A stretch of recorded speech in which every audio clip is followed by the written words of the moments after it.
Tengok ni guys, ini kereta konti paling mampu milik sekali di Malaysia, Peugeot 2008 dengan harga RM89,888. Bawah RM90,000 ni bukan sahaja lagi murah daripada SUV atau crossover brand Jepun. Sebenarnya itu lagi rendah pun from Chinese brands and even Proton sekali. Harga ni bukan untuk kereta old stock ataupun pre-reg je. This is brand new zero mileage tahun 2025. For that price, kereta ni memang stylo habis. Dia dapat brand singa ni punya 3-claw effect dalam lampu dan bawah ni macam gigi taring.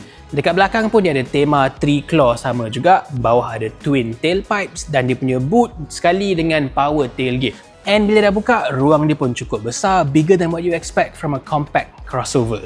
Masuk dekat dalam, ini kereta konti ya, so dia punya build quality rasa lebih premium daripada kereta Jepun yang jauh lagi mahal.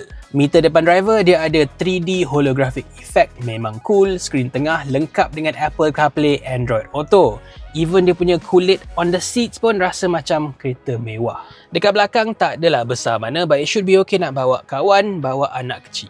Driver pula boleh layan enjin ni, 1.2 liter turbo 3 silinder dengan 130 PS dan 230 Nm torque. Sekali dengan gearbox 6-speed automatic, bukan CVT ya, dia boleh dapat lebih 20 km per liter. Untuk orang yang nak first time try kereta konti, this is a good starter pack lah. Harga dia mampu milik tapi dengan waranti panjang 7 tahun 200,000 km. Macam banyak orang cakap, kereta konti ni memang racun. Try sekali takkan pandang lagi dah kereta Jepun. Selain style dengan performance, tak lupa juga safety. Kereta ni ada 6 beg udara dan basic ADAS termasuk AEB.